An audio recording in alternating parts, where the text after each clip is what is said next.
Bien, donc je pense qu'on va commencer.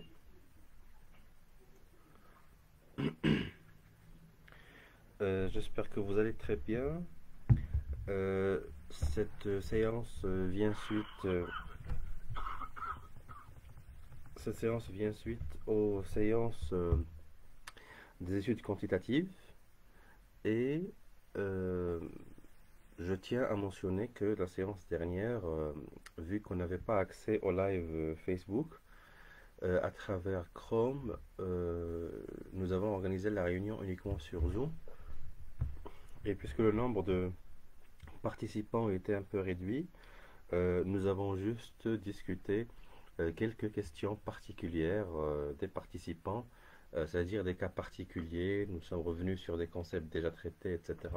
Donc c'était une séance plus ou moins de discussion ouverte, d'encadrement plus ou moins, pour orienter certaines actions particulières, pour ne pas léser les participants qui sont fidèles à la page Qarayafta. Donc, cette vidéo a pour objectif de présenter la plateforme ou le logiciel SPSS.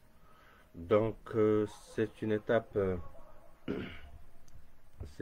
importante dans le projet de recherche. Donc, on va patienter 2 minutes pour ne pas avoir d'interférence.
Donc, rebonjour tout le monde. L'objectif de cette séance est de présenter le logiciel SPSS. Donc, je vais commencer par présenter le logiciel d'une manière générale, présenter l'ensemble des manœuvres qu'on peut opérer sur ce logiciel.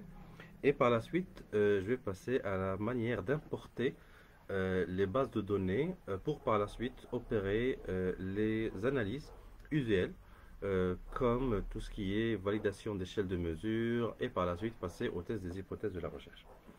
Donc je vais commencer par présenter l'interface. Donc comme vous voyez, ça a une forme d'un tableur.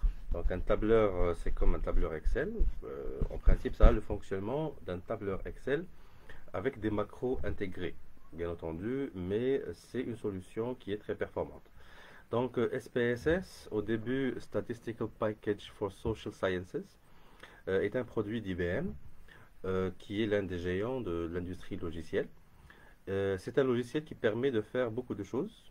Comme vous voyez ici, c'est l'ensemble des analyses euh, qu'on pourrait opérer. Donc vous voyez des types de statistiques différents, des statistiques descriptives, des tableaux, des comparaisons de moyennes, des modèles linéaires, etc. Et nous avons aussi la possibilité de rajouter des syntaxes. C'est-à-dire, si jamais nous n'avons pas d'analyse prévue par le logiciel ici, donc nous avons ici des syntaxes qu'on peut rajouter pour intégrer de nouvelles analyses qui ne sont pas initialement supportées par SPSS. Et donc c'est une fonctionnalité qui est très importante puisque avec ce codage SPSS devient complet, mais aussi c'est une solution qui permet aussi de passer vers des analyses de type data mining avec une autre solution SPSS, parce qu'il n'y a pas que SPSS Statistics. L'interface que nous avons ici s'appelle SPSS Statistics, hein. Le produit s'appelle SPSS Statistics. Il y a 2 ou 3 autres produits de SPSS. Il y a SPSS Amos, qui permet de réaliser des équations structurelles. Et il y a SPSS Modeler. Alors, SPSS Modeler, il permet de réaliser des analyses de type data mining, qui pourraient par la suite être aussi couplées avec Python. Donc, ça pourrait même être couplé avec Python pour SPSS Modeler. C'est pour ça qu'aujourd'hui, SPSS, c'est l'une des solutions les plus complètes du marché. C'est l'une des solutions les plus complètes du marché et nous allons aussi pouvoir l'utiliser pour des fins de recherche scientifique.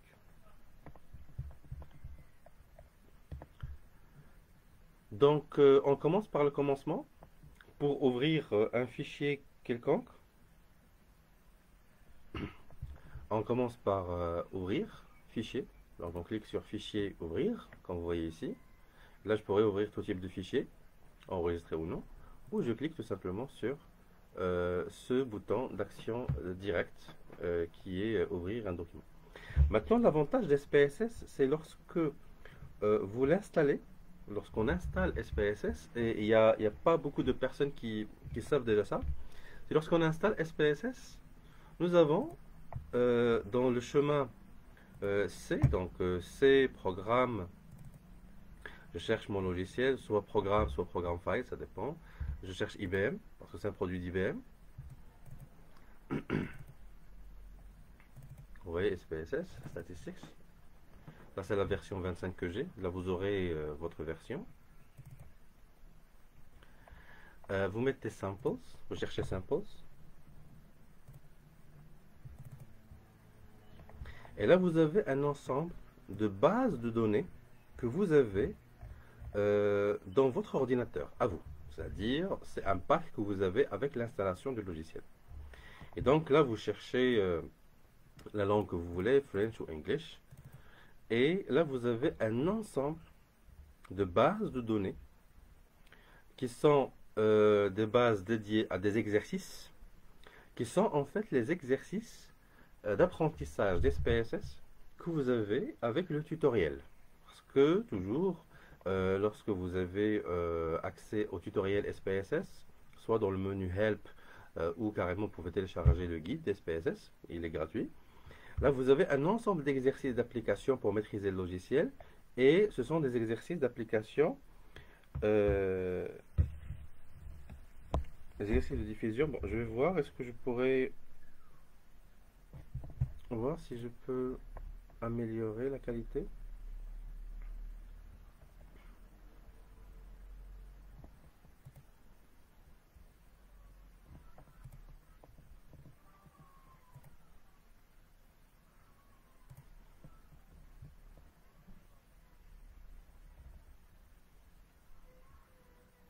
En tout cas, moi je n'ai pas accès ici à la qualité d'affichage comme vous voyez. On n'a pas beaucoup d'accès à l'affichage.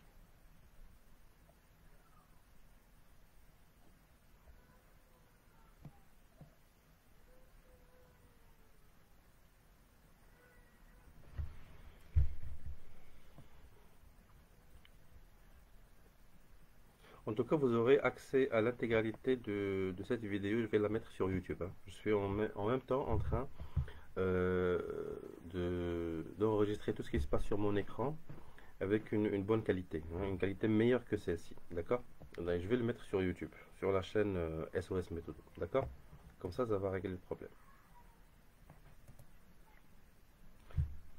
Parce que je pense que ce sont des limites de Firefox. Bon, je sais pas. Est-ce que ce sont des limites ou pas? D'accord. En tout cas, j'explique tout, hein. Ça suffit juste que vous suiviez avec moi et vous allez tout comprendre, Inch'Allah. Donc, je continue. Vous avez, comme j'ai dit, un ensemble de fichiers, hein, qui sont là. Donc, ce sont des fichiers d'exercice SPSS. Et le tout premier exercice est celui de démo, hein, démonstration, donc démo de départ. Je vais revenir sur cela tout de suite. Maintenant, aussi sur SPSS, à chaque fois que vous voulez réaliser une analyse quelconque, il vous demande d'ouvrir des données. Bon, tout à l'heure, on va les ouvrir. Mais vous avez toujours l'aide. Donc, ces rubriques d'aide, ils vont vous montrer exactement tout ce qu'il y a à faire. Là, vous avez tutoriel, vous avez les rubriques, vous avez le site du support. Vous avez vraiment tout. D'accord? Et donc, franchement, vous pouvez travailler sur SPSS vraiment sans l'aide de quiconque. Ça suffit juste d'avoir un peu de temps et de vous investir pour avoir cette compétence-là. Donc, une fois vous réalisez une enquête quelconque, et lorsque vous allez collecter les données, vous allez passer au codage des données, vous allez avoir un document, une base de données comme ça, hein. C'est-à-dire, ça c'est une base de données de réponses de questionnaires. Ça est un exemple, hein, c'est un exemple. Ce que vous avez ici, c'est l'ensemble des répondants. Donc là, nous avons quelque chose comme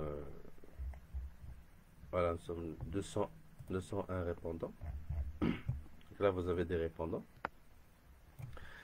Là, vous avez les variables, l'âge, le genre, le statut matrimonial, l'adresse, le revenu, la catégorie de revenu, la catégorie de job, hein, de CSP, de travail. Donc, vous allez vouloir travailler sur une base de données comme ça. Une base de données comme celle-là, vous pouvez l'avoir suite à l'administration d'un questionnaire sur Google Drive, par exemple. Lorsque vous administrez sur Google Drive, là, vous pouvez obtenir une base de données comme ça. Maintenant, c'est une base de données qui n'est pas codée, c'est une base de données sur Excel, brute, simple, et vous allez vouloir la travailler sur SPSS. Donc, la première des choses, c'est d'ouvrir SPSS, comme vous voyez, cliquez sur Fichier, Ouvrir, Données, et vous allez chercher le chemin vers le fichier voulu.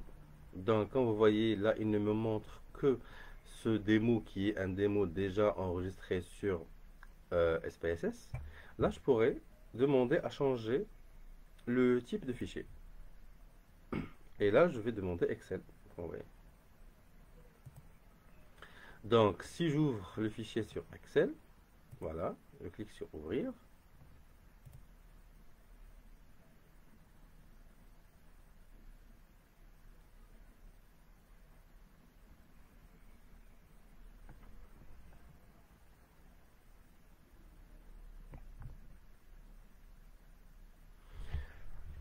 SPSS va me dire si la feuille de calcul ou si le fichier Excel se compose de plusieurs feuilles de calcul. Là, je n'ai qu'une seule feuille, Sheet 1, feuille 1. Donc, c'est celle que je veux. Il me montre un peu la répartition. Donc là, il me donne un aperçu des variables que j'ai. Et donc, il va me dire, voilà l'affichage. Donc, ça aura l'air de ça. Donc, pour vérifier si c'est bien ma base de données à moi ou pas, pour vérifier si je ne me suis pas trompé, vérifier le nombre de variables que j'ai ici, le nombre de répondants. Donc, si tout est bon, je clique sur OK.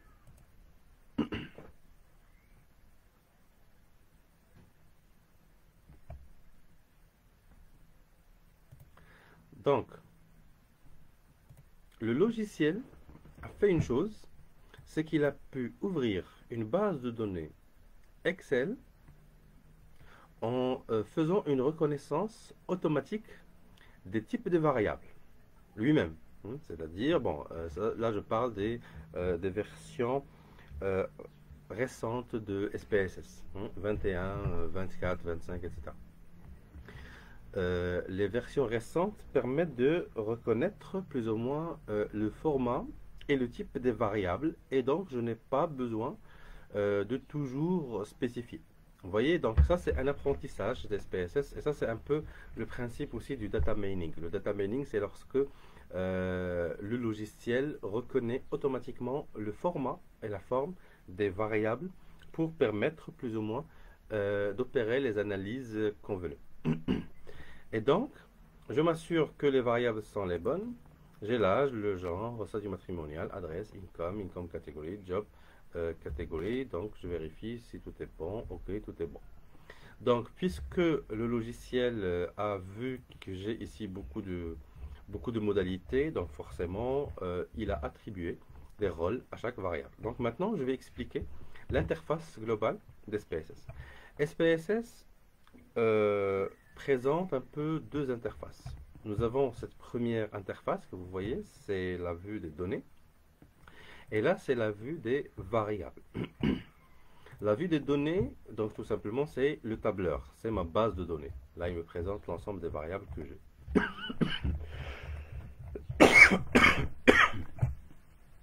Pour la vue des variables, là, j'ai besoin de paramétrer. J'ai besoin de paramétrer pour vérifier si toutes les conditions sont bonnes, etc. Et donc, je vais commencer par la première variable, qui est l'âge. L'âge, j'ai une variable qui varie en fonction des répondants. J'ai beaucoup d'âge ici. Donc, pour m'aider, je peux cliquer sur Analyse, Statistiques descriptives, Fréquence. Et je demande à voir la fréquence de l'âge. Donc je clique sur âge ici. Ici j'ai l'affichage des tableaux de fréquence qui est automatique. Je clique sur OK. Là il me dit que j'ai 200 variables, 200 observations, pardon. Et là je n'ai aucune donnée manquante. Et donc les âges varient de 19 ans jusqu'à 76 ans. Et donc là, je vois que j'ai beaucoup de modalités. Donc, c'est bon. Donc, je vérifie un peu l'apparence globale de mes données. Donc, je vois que c'est une variable quantitative. Donc, le nom de la variable, donc c'est âge. C'est une variable quantitative numérique. Maintenant, j'explique comment on va paramétrer l'ensemble des champs. Le nom de la variable, en principe, ne doit pas contenir d'espace. Donc l'espace, c'est un caractère qui est interdit dans le nom de la variable. Aussi, on recommande de ne pas dépasser 8 caractères dans le nom de la variable. Dans certaines versions antérieures d'SPSS, c'était carrément une condition. On ne pouvait jamais dépasser les 8 caractères. Mais maintenant, on peut la changer, mais il y a aussi d'autres logiciels qui peuvent aussi interagir avec SPSS, mais quand même il y aurait des limitations. Donc nous, on recommande de ne pas dépasser les 8 caractères dans le nom de la variable ici. Pour les types de variables, là je clique sur ce petit bouton que vous voyez là. Là j'ai numérique. Numérique, c'est-à-dire les variables se présentent sous forme de chiffres, comme notre exemple ici, comme le cas de l'âge. Là, j'ai virgule, c'est-à-dire j'ai des chiffres après la virgule, donc ça va être des décimales, des poids ou autres, donc lorsque j'ai beaucoup de points après la virgule. Là, j'ai des points, c'est-à-dire ça se présente en milliers, ce sont des milliers. Milliers, millions, milliards, billions, billiards, trillions, trilliards, quadrillions, quadrilliards, etc. Scientific notation, ça c'est pas pour nous en sciences de gestion.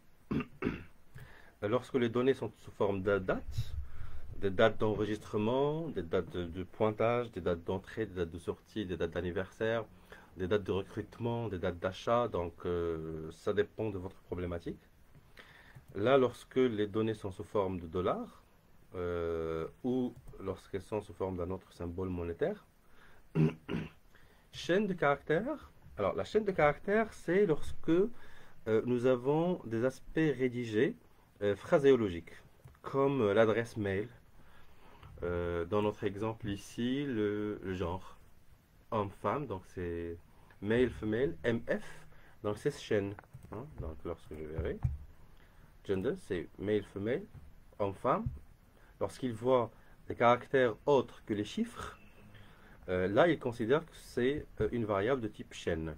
Et donc, la variable de type chaîne peut intégrer aussi l'espace. Donc, il considère l'espace comme un caractère également. Donc, vous voyez, j'ai des espaces ici. Donc, par la suite, il faudrait calibrer le tout. Je continue. Nous avons ici le numérique limité, c'est-à-dire entier avec des zéros non significatifs. Les numéros du district, numéro de téléphone, 01, 001, les ID, tout ça, ça fait partie des numériques limités. Et donc, d'une manière générale, les variables qu'on traite sur SPSS sont soit sous forme numérique, soit sous forme chaîne, ou alors sous forme de date. Hein. Ce sont les données les plus fréquentes sur SPSS et généralement les données de chercheurs en sciences de gestion sont des données soit numériques, soit chaînes, principalement. Ok, donc là je vérifie que c'est numérique, donc ok, il n'y a pas de problème. Ok, largeur, c'est la largeur du nombre de caractères, c'est-à-dire le nombre de caractères autorisés. Là j'ai deux, c'est-à-dire ça va de chiffres singuliers à des chiffres pairs, vous voyez, mais je n'ai pas des centaines, je n'ai pas de centaines ici, et donc je peux aller à 2 pour la largeur sans problème. La décimale, c'est-à-dire les chiffres après la virgule, j'ai 0, mais je peux toujours augmenter, donc si je fais 1, comme vous voyez ici, là ça va être 25,0. C'est important lorsque les données elles-mêmes sont des données décimales. Il faut vérifier, hein, parce que parfois si vous ne cochez pas cette rubrique, vous aurez l'impression que ce sont des chiffres arrondis alors qu'ils ne le sont pas. Le libellé, c'est le libellé que je veux lorsque je veux afficher un nombre de variables complet sur la variable en question. Âge, tout court, là je peux mettre âge des répondants. Et donc lorsque j'aurai des résultats, ces résultats ils vont avoir ce libellé là et non le nom de la variable. Pourquoi? Parce que tout simplement tout à l'heure j'ai dit que les noms des variables ne doivent pas dépasser quelques caractères, les noms de variables ne doivent pas intégrer d'espace aussi, et donc forcément peut-être que les noms des variables ne vont pas être compréhensibles si nous sommes plusieurs à travailler sur la même base de données, ou si c'est une base de données ancienne qu'on cherche à exploiter, etc., etc. Par la suite, là j'ai les valeurs. Pour les valeurs, c'est ce qu'on appelle le codage. Là, je n'ai pas besoin de faire du codage. Ça s'ouvre automatiquement, comme vous voyez. Donc là, je n'ai pas besoin de codage. Je peux spécifier si j'ai des variables manquantes ou pas. Là, je n'ai pas de variables manquantes. Par contre, ici,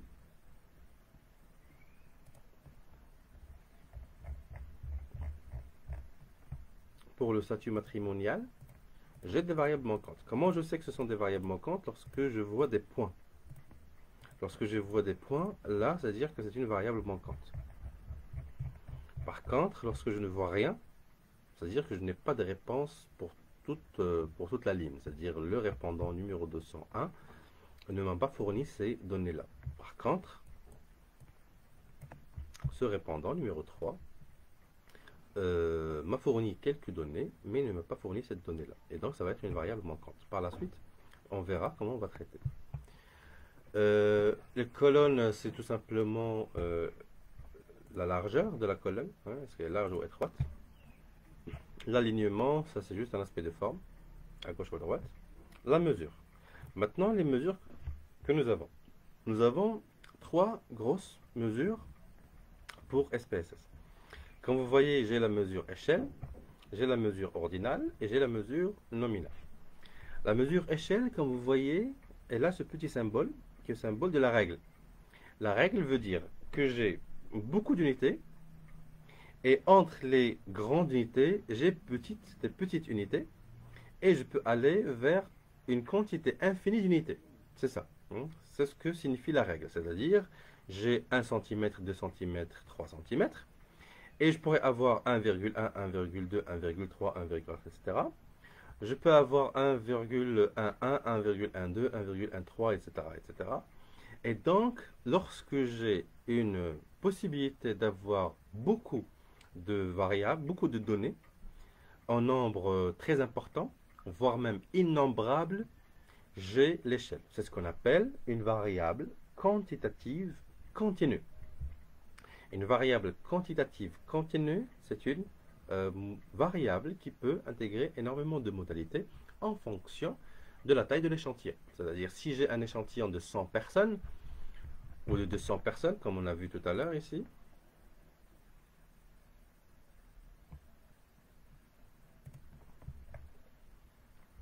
donc j'ai ces modalités, 19, 20, 21, 22, 23, etc. Si j'ai une taille d'échantillon plus grande, je peux encore avoir des modalités inférieures à 19 et je peux avoir des modalités supérieures à 76. Comme vous voyez là, j'ai 67, 68, 72, donc je n'ai pas la modalité 69, 70 et 71 par exemple, je ne les ai pas. Et donc c'est un nombre de données qui pourrait changer en fonction de la taille de l'échantillon. Lorsque j'ai des variables comme ça, on les appelle des variables quantitatives continues. C'est ce qu'on appelle échelle. Les ordinales. Alors, les ordinales, ce sont des variables quantitatives aussi, d'accord? Elles sont quantitatives, mais elles sont discrètes. C'est-à-dire que ces variables-là, ou ces données-là, sont en nombre réduit. Et sont en nombre réduit. Par exemple, quel est le nombre d'enfants que vous avez? Je sais que ça ne peut jamais dépasser, par exemple, 10 ou 11. Et en moyenne, j'aurai uniquement 4 ou 5. Dans des villes, etc., je pourrais avoir une moyenne de 2 ou de 3. Et donc, peu importe la taille de l'échantillon, je ne vais jamais dépasser les 10 ou 11. C'est ça une variable quantitative, discrète ou des variables ordinales. Ordinal, c'est aussi pour désigner les échelles de 1 à 5, de pas du tout d'accord jusqu'à tout à fait d'accord. Donc si j'ai de 1 à 5, de pas du tout d'accord jusqu'à tout à fait d'accord, peu importe la taille de l'échantillon, j'aurai toujours 5 modalités. Et donc lorsque j'ai un nombre de modalités défini et réduit, peu importe la taille de l'échantillon, là j'ai une variable qui s'appelle variable quantitative discrète, que je pourrais approcher par une variable ordinale. Elle pourrait être soit une question qualitative sous forme d'échelle qui a été convertie en code, c'est-à-dire de pas du tout satisfait jusqu'à très satisfait, et je leur ai attribué les codes de 1 à 5, donc j'ai 5 modalités. Ou alors c'est une donnée quantitative discrète dès le départ. Par exemple, le code de la ville. Ou le code de la région. Je n'ai que 12 régions, donc peu importe la taille de l'échantillon, ça ne peut jamais dépasser 12.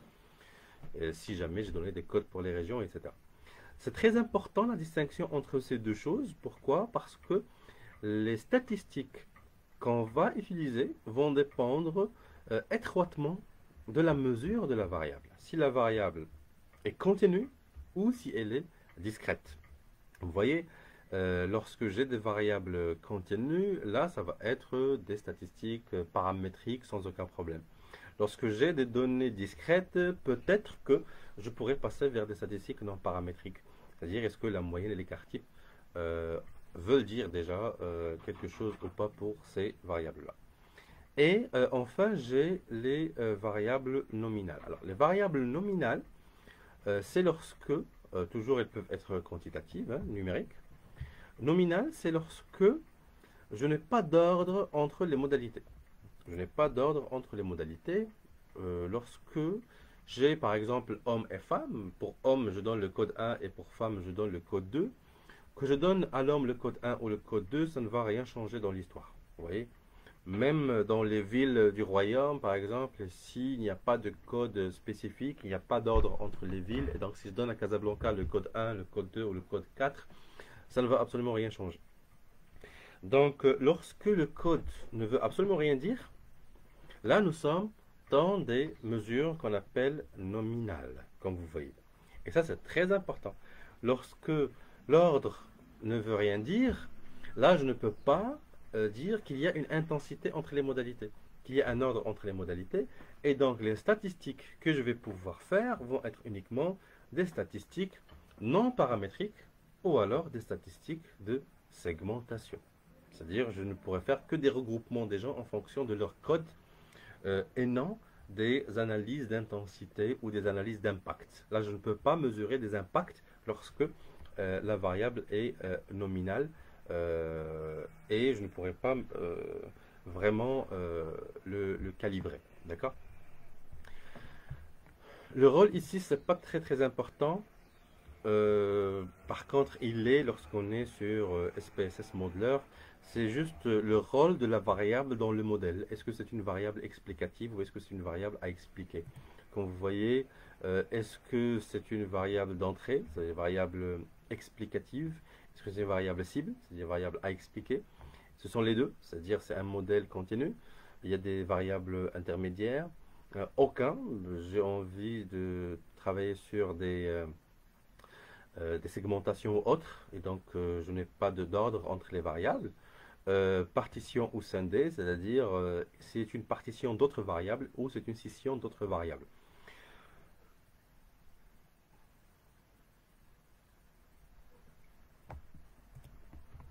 Alors, maintenant en parlant de cette première variable, l'âge, je vais traiter un cas particulier. Est-ce que je vais poser la question de l'âge sous forme de question directe? Quel âge avez-vous? Ou est-ce que je vais poser la question à quelle catégorie d'âge appartenez-vous? Ça, c'est une question qui est récurrente et tout le monde se pose cette question. Pour moi, l'idéal, ce n'est même pas de poser la question comme ça, mais c'est de dire quelle est votre date de naissance directement. Lorsque j'aurai la date de naissance, je vais prendre la date de naissance d'aujourd'hui, moins la date de naissance déclarée par le répondant, ça va me donner l'âge au jour convenu. Pourquoi? Parce que ça pourrait être une base de données que je vais vouloir exploiter aujourd'hui, demain, le mois prochain, d'ici une année. Si c'est une base de données de clients ou autre, je pourrais l'exploiter sur beaucoup d'années pour savoir le taux de vieillissement de ma population, etc. Est-ce que des gens sont toujours recevables ou pas? Est-ce qu'ils sont toujours solvables ou pas? Est-ce qu'ils sont toujours en poste ou pas? Etc. Pourquoi je dis ça? Parce que j'ai toujours besoin d'avoir la forme la plus brute de la variable pour me permettre de faire toutes les statistiques et tous les regroupements que je désire. Et donc, sur SPSS, j'ai la possibilité par la suite de passer de la déclaration directe de l'âge vers des catégories. Et donc, ça suffit de cliquer sur transformer, comme vous voyez. Regroupement visuel. Lorsque je mets regroupement visuel, comme vous voyez, ça permet de passer d'une forme continue à une forme catégorielle. Regroupement visuel. Je vais sélectionner l'âge des répondants. Je clique sur poursuivre. Et comme vous voyez, là, il va me permettre de faire le tri comme je veux et de regrouper les modalités comme je veux. Et donc, il me montre un peu, grosso modo. J'ai ici un minimum de 19, maximum de 76, comme on l'a vu tout à l'heure. Il me demande de nommer la nouvelle variable, donc je vais dire âge reg, donc âge regroupé. Pourquoi? Parce que j'ai dit le nom de la variable ne doit pas contenir d'espace. Et ici, il me propose déjà un libellé. Et là, je vais vouloir créer les divisions. Donc, je clique sur créer les divisions. Emplacement de la première division, là, je vais dire 19 ans. Donc, à partir de 19 ans. Et je peux soit décider d'avoir un nombre de divisions fixe ou avoir une largeur fixe.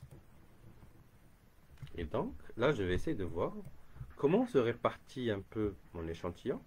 Là, je vois que j'ai beaucoup de modalités regroupées là, j'ai beaucoup de modalités ici aussi, hein, entre 18 et 30, de 37, etc. J'ai très peu de modalités au-delà de 67 ans. Et donc, je peux dire la dernière, ça va être 60 et plus. Bon, je verrai. Hein. Je pourrais créer une largeur fixe, par exemple, je vais dire de 10 ans.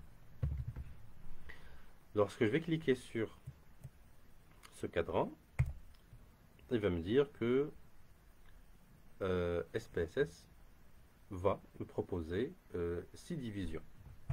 J'applique, il va me montrer un peu. Donc voilà les divisions que j'ai. 1, 2, 3, 4, 5 et 6. Et voilà. Je pourrais changer ici hein, pour intégrer un nombre de répondants, pour avoir des aspects homogènes, etc. Et donc une fois je finis, hein, par la suite, je pourrais revoir. Hein, je clique juste sur réinitialiser et je vais pouvoir retravailler comme je le souhaite. Maintenant, je vais dire à partir de 25 ans. À partir de 25 ans. Avec des dizaines d'années de largeur. Ok. J'applique. L'objectif, c'est d'avoir plus ou moins des tailles d'échantillons plus ou moins égales à l'intérieur de chaque division. Parce que c'est ça l'enjeu, c'est d'avoir des tailles égales, plus ou moins, pour que cela n'affecte pas les autres variables. Donc je peux éliminer la dernière pour avoir une division de 3, 4, 5, 6. Par la suite, je peux demander à créer carrément des libellés. Donc les libellés sont aussi définis automatiquement, comme vous voyez ici. Si tout est bon pour moi, je vérifie aussi est-ce que les limites supérieures sont intégrées, ou inclus ou exclus. Ça dépend de ce que je veux. Et je clique sur OK. Il me dit la spécification va créer une nouvelle variable. Oui, c'est ce que je veux. Pour ne pas écraser la première, je clique sur OK. Donc lorsque je reviens sur ma base de données, là je vois qu'il y a une nouvelle variable qui s'est rajoutée maintenant, mais maintenant avec des modalités, comme vous voyez. Donc je suis passé de la forme de l'âge de 19 ans jusqu'à 77 ans, jusqu'à une forme d'âge sous forme de catégorie. Et donc je suis passé d'une variable quantitative continue à une variable quantitative discrète sous forme ordinale. Et maintenant, là, la mention des valeurs a été faite. C'est ce qu'on appelle le codage. Donc le codage, c'est que là, j'ai des codes de 1 à 6. Et chaque code désigne une modalité. Et donc là, j'ai des libellés par code, comme vous voyez. D'accord? Et donc maintenant, SPSS ne va reconnaître que 1 à 6. Peu importe ce que je rédige ici. Je pourrais dire inférieur à 25. Je Je pourrais changer si je veux. Inférieur à 25 ans. Si j'ai changé. 66 ans et plus. Changer. Ok. Vous voyez, donc je peux changer comme je veux. Parce que SPSS, ce n'est pas un logiciel d'analyse qualitative. C'est un logiciel d'analyse quantitative. Ce qu'il comprend, ce sont les chiffres. Il ne comprend pas ce qu'on va mettre comme libellé. On peut écrire vraiment tout ce qu'on veut. Pour lui, si ce sont des libellés, ça peut désigner des choses en langue française, en langue anglaise, en langue arabe, en langue chinoise, japonaise, tout ce que vous voulez. Sinon, ça va être chaîne. Et pour lui, chaîne, c'est tout type de caractères. Espace, arrobas, des chiffres, des lettres, tout ça, ça fait partie de, de chaîne. Et donc, le premier exercice à faire pour SPSS, c'est de faire un codage pour toutes les variables. Et donc, là, j'ai des codes qui sont relativement nécessaires pour certaines variables et j'ai des codages qui ne sont pas nécessaires pour certaines autres. Donc, lorsque la variable se présente d'elle-même sous forme numérique, a priori, je n'ai pas besoin de codage. Ça, c'est l'exemple des gens qui font la recherche en finance, etc., qui travaillent sur des chiffres d'affaires, comme vous voyez, des âges, des catégories, etc. Il n'y a aucun problème. Par contre, lorsque nous avons des variables comme le genre homme, femme, là j'ai besoin de faire du codage. Donc d'abord, je vais essayer de voir comment on va faire pour le codage. J'ai combien de codes ici? J'ai F et M. Est-ce que c'est bon? Je vais avoir que F et M? Toujours, il faudrait que je voie. Je fais analyse, descriptive, fréquence. Il n'y a pas de problème, je peux même calculer la fréquence pour des variables qualitatives sous forme de chaîne. Comme vous voyez, là j'ai chaîne. Lorsque j'ai petit a ici, ça veut dire que c'est chaîne. Parce qu'il va me calculer le nombre de fois qu'un caractère a été cité, aucune variable a été citée, aucune observation a été citée. Et donc, effectivement, je n'ai pas que deux modalités, mais j'ai trois espaces. Là, j'ai deux espaces M. Il l'a considéré comme une modalité. J'ai espace F, il l'a considéré comme modalité. J'ai F, il l'a considéré comme autre modalité. Et j'ai M qui l'a considéré comme autre modalité. Vous voyez? Donc, toujours, lorsque nous avons des variables à traiter sur SPSS, on a toujours besoin de commencer par faire ce qu'on appelle le dépouillement du questionnaire, c'est-à-dire la préparation des données avant analyse. Et ce travail de préparation des données, ça prend parfois des heures et des heures. Il faudrait s'assurer que tout est bon, parce que par la suite, l'analyse se fait juste en quelques clics. Et donc, là, je sais que j'ai des espaces M, donc je n'ai qu'une seule modalité comme ça, une seule modalité, donc ça va faire que je puisse les repérer facilement.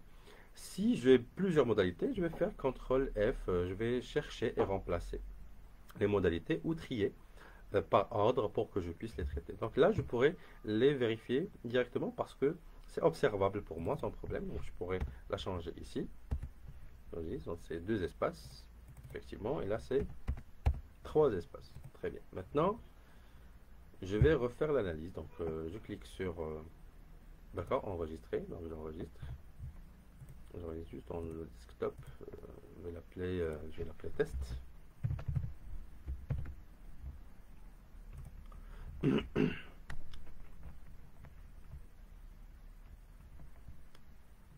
Et donc maintenant, je vais revoir toujours changer, ok. Ok, maintenant je n'ai que deux modalités, parfait. Donc je peux passer au codage. C'est juste une question de logique. Hein. Ne cliquez jamais sur les boutons exécuter, analyser, etc. Avant de vous assurer que tout est bon, que tout va très bien. Maintenant, pour faire le codage, j'ai deux manières, soit la manière manuelle, soit la manière automatisée. Donc, pour la manière manuelle, je pourrais rapidement, hein, bouton droit, je peux trier pour que les femmes soient rangés d'un côté et que les hommes soient rangés de l'autre. Pour les femmes, je vais leur donner le code 1. Je vais copier cette modalité. Donc pour toutes les femmes, je vais leur donner le code 1. Donc je vais coller 1. Et pour tous les hommes, je vais leur donner le code 2. C'est relativement simple.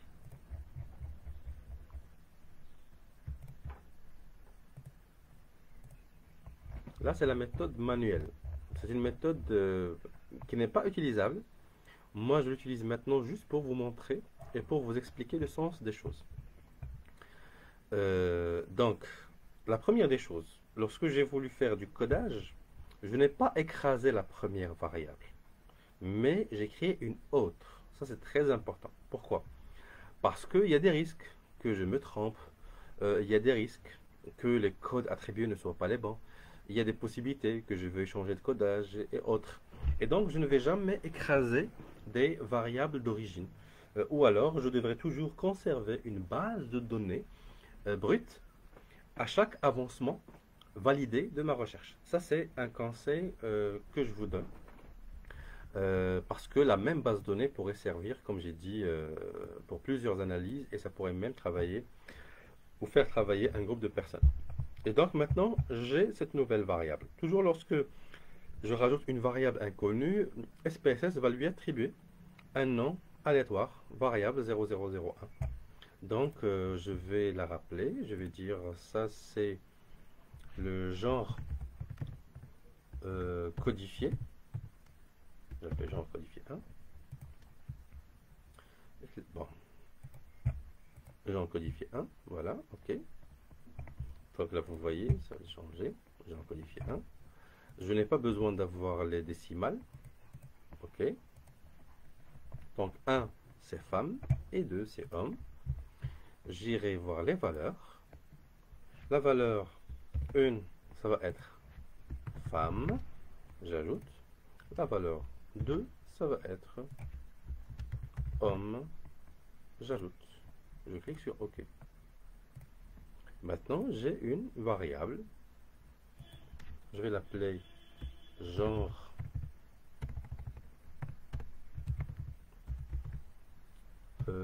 codifié. Hein. Pour la mesure, je n'ai que deux modalités. Alors, ça va être ordinal ou nominal. Ça va être nominal. Pourquoi? Parce que les femmes sont en code 1. Peu importe que les femmes soient en code 1 ou en code 2, ça ne va rien changer dans l'histoire. Et donc, c'est nominal parce qu'il n'y a pas d'ordre entre les modalités. Je ne peux pas dire que 2 est supérieur à 1 ici. 2 n'est pas supérieur à 1. C'est juste des codes que j'ai attribués. D'accord?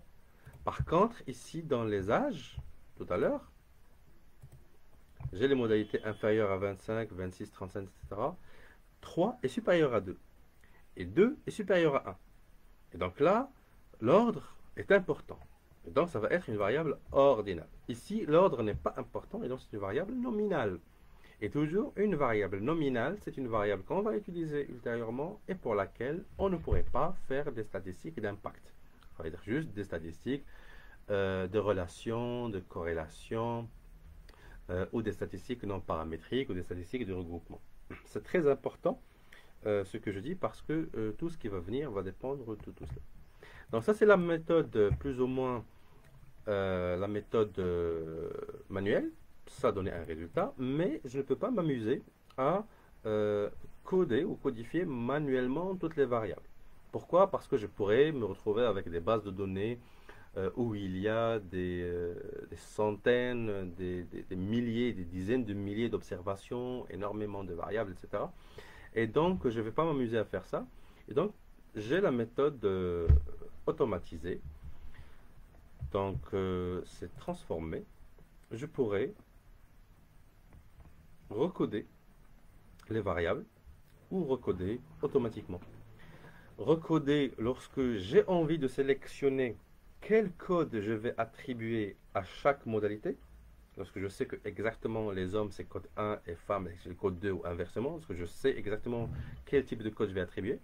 Par contre, lorsque je suis dans une variable comme ça, euh, où les codes ne sont pas trop importants, c'est-à-dire 1, 2, 3 ou 4, ça change pas grand-chose dans l'histoire, comme les genres, les villes, les régions, les pays, ça dépend, hein. Ça dépend de l'importance de chaque variable dans mon modèle de recherche. Là, je vais cliquer sur recoder automatiquement. Donc, c'est ce que je vais faire maintenant. Recoder automatiquement. Euh, Gender, je vais le recoder. Comme ils me disent gender, ça va donner lieu à quelque chose, point d'interrogation. Donc, on a besoin de spécifier. Là, je vais l'appeler gender codif 2 maintenant. Ou codif auto, je vais mettre automatique. Donc là, j'ai beaucoup de caractères. Je pourrais genre code auto par exemple. Alors c'est à moi de choisir un peu les appellations que je veux. Donc genre codé automatiquement. Et il va me dire recodage à partir de la valeur la plus faible ou la plus élevée. C'est-à-dire celle qui est la plus faible, il va lui attribuer le code 1 et ainsi de suite. Ou euh, inversement, c'est-à-dire c'est la valeur qui est la plus élevée qui va lui attribuer le code 1. Pour moi, ça ne change pas grand-chose. Euh, je pourrais avoir beaucoup de variables et donc je pourrais aussi vouloir coder beaucoup de variables à la fois. Par exemple, les oui, non, oui, non, oui, non. Possédez-vous ceci, possédez-vous cela, etc. Donc j'ai 6, 7 ou 8 variables pour lesquelles toujours la réponse est de oui ou non. Donc je pourrais utiliser le même schéma pour toutes les variables en même temps. Ou alors je pourrais traiter les variables manquantes automatiquement. C'est-à-dire lorsqu'il va trouver qu'il n'y a pas de réponse, il va lui attribuer un code supplémentaire. Donc là, j'ai pas besoin de faire tout cela parce que je n'ai pas de variable manquante ici. Là, je pourrais même avoir des modèles préenregistrés. Si j'ai des modèles de variables manquantes, que je pourrais enregistrer des variables à codifier que j'aurais utilisées préalablement. Donc, pour moi, c'est bon ici. Je clique juste sur valeur la plus faible. S'il n'y a rien à cocher, je coche rien. Je clique juste sur OK. Donc, lorsque je vais cliquer sur OK, le logiciel va me dire qu'est-ce qu'il a fait. Donc, il a fait l'analyse auto-recode de la variable genre, qui est devenue GNR code auto, donc genre code automatisé, ou genre codifié automatiquement. Et donc, il va me dire les femmes, il leur a donné le code 1 et les hommes leur a donné le code 2. Et donc, là, je vais vérifier dans ma base de données. Là, je vais voir qu'il y a une autre variable qui s'est rajoutée, genre code automatiquement. Là, vous voyez, ce sont les mêmes codes.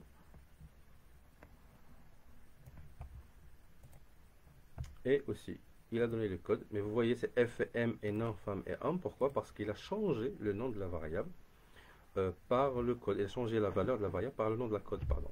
Par le nom du code, pardon. Donc là, je dis femme, changer, et là, homme, changer. Ok. Donc là, j'ai pu faire une analyse de recodage automatique en quelques clics. Donc l'objectif des SPSS, c'est ça, c'est de permettre de faire des analyses rapides. Et honnêtement, ça a un grand avantage. C'est que ça suffit juste de préparer la base de données et par la suite, tout se fait avec quelques clics et l'analyse ne prend pas beaucoup de temps en principe. L'autre méthode, c'est recoder les variables, toujours genre, mais maintenant je voudrais préciser les anciennes et les nouvelles valeurs. Et donc tout simplement, l'ancienne valeur c'est M, je lui donnerai le code de 2, ajouter.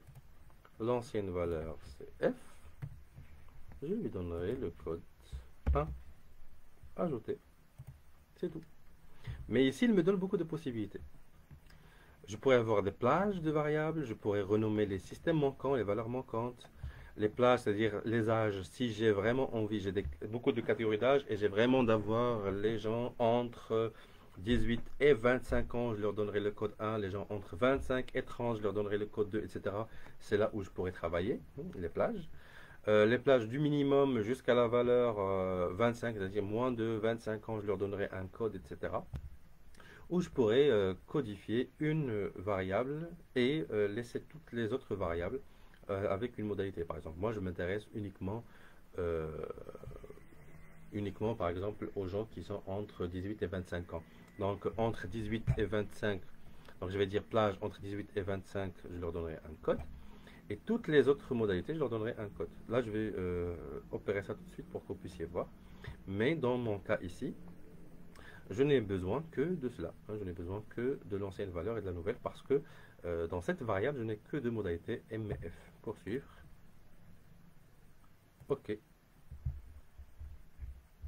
Là, c'est une nouvelle analyse. Donc, recode. Vous voyez, tout à l'heure, c'était auto-recode. Maintenant, c'est recode. Gender. M, male va devenir 2 et female va devenir 1. Execute. Donc, c'est exécuté. Par contre,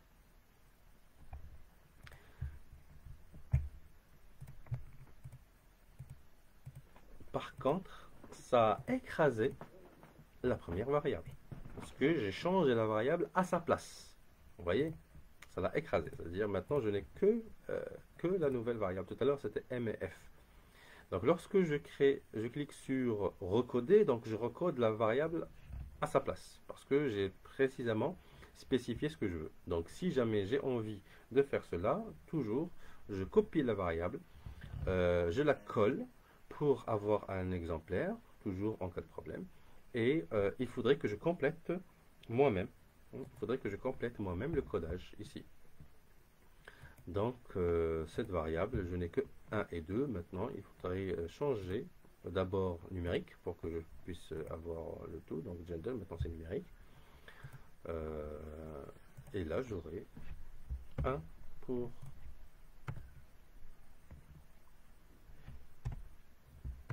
femme et 2 pour homme. Ajouter, OK.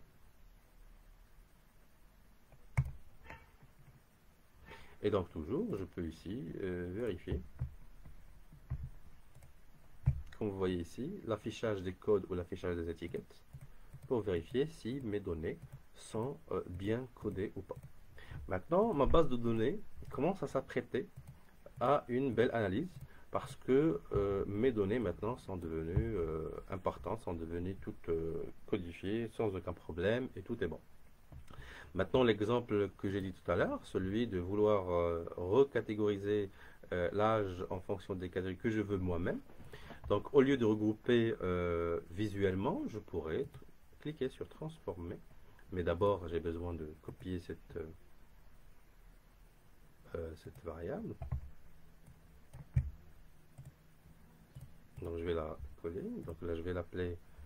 Donc, si je double-clique ici, donc je vais être renvoyé directement à la variable en question. Je vais l'appeler âge regroupé en catégorie 2, parce que j'ai déjà fait un premier regroupement.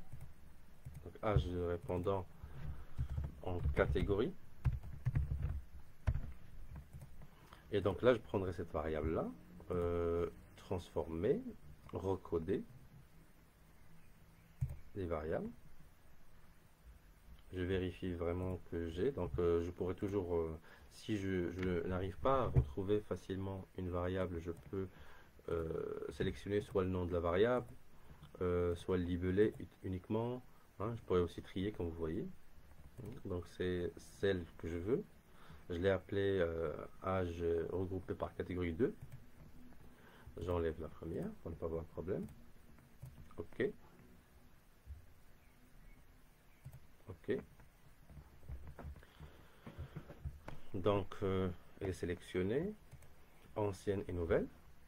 Et maintenant, j'essaie de voir mes données, comment j'ai envie de les avoir. Donc, plage, toujours ce sont des plages. Je sais que ça va de 19 jusqu'à 77. Donc, la plage de 19 ans jusqu'à 25 ans. Donc, je vais leur donner le code 1, par exemple. OK. Vous voyez dans le code. Mais il faudrait que je note à côté, dans un bloc-notes, quels sont les codes que j'ai attribués, pour ne pas les oublier. Donc, 19-25. L'autre catégorie, c'est 25 à 50. Je vais leur donner le code 2. OK. Et, par exemple, de 50 jusqu'au maximum. Je vais leur donner le code 3. Voilà. Vous voyez, donc je peux toujours jouer avec ces modalités comme je veux.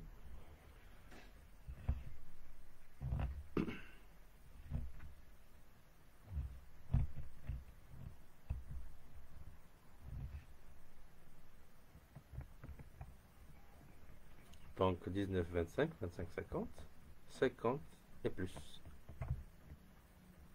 Poursuivre. OK. OK, OK, aucun problème. Donc, je reviens à cette variable-là.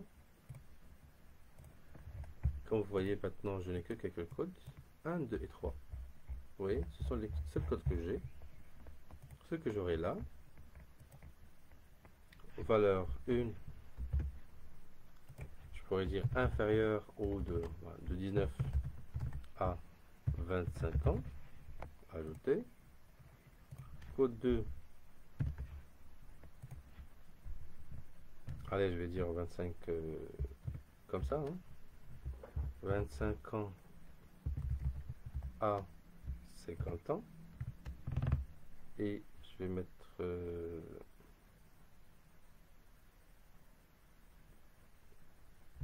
ça. OK. Pour montrer quand même que 25 ne fait pas partie de ce premier, mais du deuxième.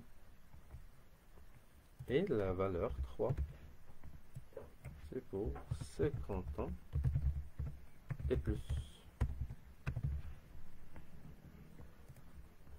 OK. Et voilà. Donc mes données sont catégorisées comme je veux. Et c'est en quelques clics. Donc pas besoin de prendre une base de données et de commencer à copier, coller, rédiger et avoir énormément de risques d'erreur. Reste la dernière chose, ce sont les variables les variables manquantes ou les données manquantes, les variables avec les données manquantes, j'allais dire. Donc pour le statut matrimonial, comme vous voyez ici, je pourrais trier toujours. Donc variable manquante, je vais lui donner le code 9. Par la suite, toujours dans le codage, on préfère attribuer le code en question qui n'est pas utilisé dans les autres variables. Et donc là, ma variable s'appelle marital status. Marital status, c'est-à-dire statut matrimonial, marié, non marié. Donc c'est une variable numérique. OK, donc la variable manquante, c'est une variable manquante discrète qui est le code 9. OK. Donc je précise que 9 est une variable manquante rapidement. Qu'est-ce que cela permet? Lorsque je prendrai la variable marital status, SPSS, d'accord, au début, il a reconnu qu'il y a 5 variables manquantes. Mais maintenant, il peut les identifier. Il peut les identifier. Comme ça, il me donne deux totaux. Hein. Un total des observations valides avec une statistique et un total complet, y compris les variables manquantes. Maintenant, dans les analyses à venir, etc., il va distinguer les variables manquantes des variables observables et il va calculer correctement les tailles d'échantillon. Alors c'est important pour moi parce que SPSS pourrait calculer la taille de l'échantillon, ne pas remplacer automatiquement les données manquantes par des moyennes, hein, parce que parfois il remplace les données manquantes par la moyenne observée, et donc ça peut biaiser les résultats. Ou alors lorsque j'ai envie d'avoir une statistique particulière compte tenu des données manquantes. Et donc, c'est important de renseigner les données manquantes. Dans mon cas, c'était 9, mais dans les données manquantes pour certaines autres variables peuvent être des plages, hein, des plages de la faible jusqu'à l'élevée avec des variables discrètes. Donc je peux avoir soit aucune donnée manquante, comme l'autre exemple des variables qui restent, soit je pourrais avoir des valeurs manquantes discrètes, je vais les renseigner une à une, soit je pourrais avoir des plages de valeurs manquantes, comme vous voyez ici, entre faible et élevé. Voilà. Non, voilà, ok. Voilà. Très bien, donc c'était tout pour cette première séance d'SPSS. Maintenant, je vais voir, est-ce qu'il y a eu des questions? En tout cas, l'intégralité de cette vidéo, vous allez la retrouver là tout de suite sur YouTube, hein. Je vais la laisser sur YouTube, sur la page SOS Méthodo. Honnêtement, Facebook, ben, je sais pas, il commence à avoir des problèmes.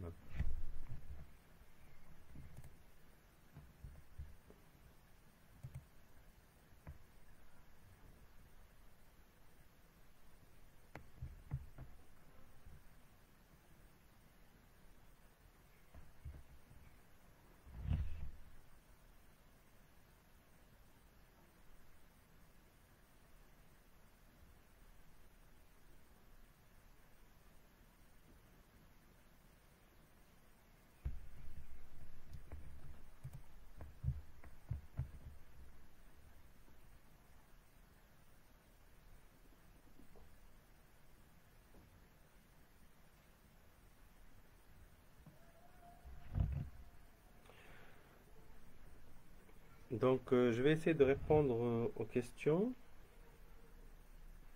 Émilie, lorsque je télécharge ma feuille sous forme Excel depuis Google Sheet, ça s'ouvre pas dans SPSS version 25.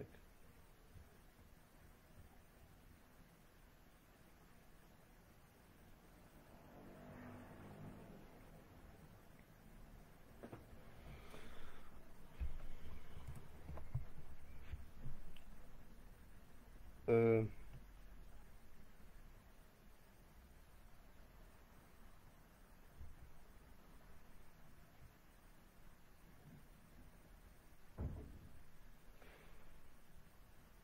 il faudrait juste vérifier au niveau de Google Forms, lorsqu'on veut exporter la base de données, il faut vérifier qu'on l'a bien exportée sous format Excel et non sous format CSV. Il faut juste faire attention à ça.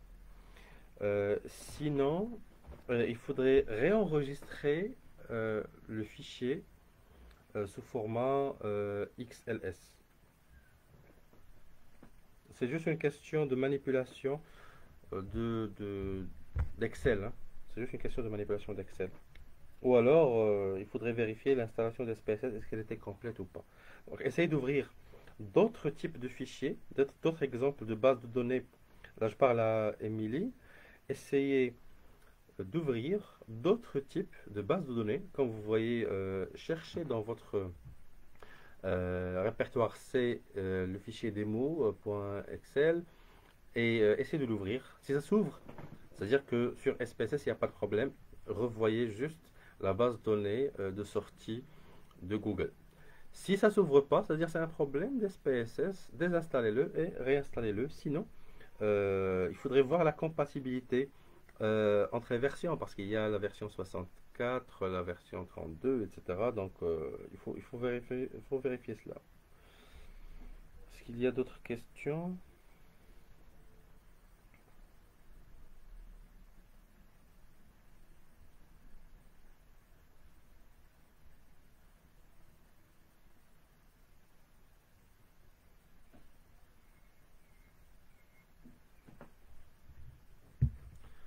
Je ne sais pas s'il y a d'autres questions ou pas.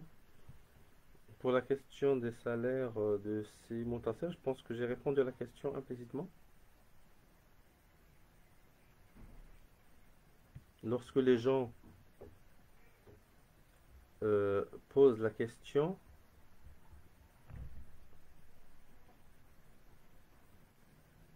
donc lorsque les gens posent la question directement aux répondants, et lorsque les répondants sont susceptibles de répondre directement, il n'y a pas mieux que de collecter l'information brute.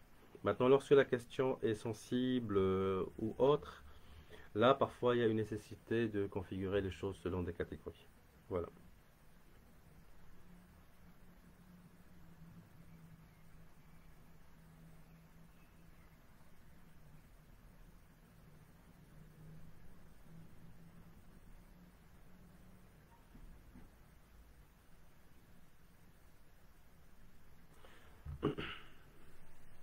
Voilà, donc je ne sais pas s'il y a d'autres questions ou pas.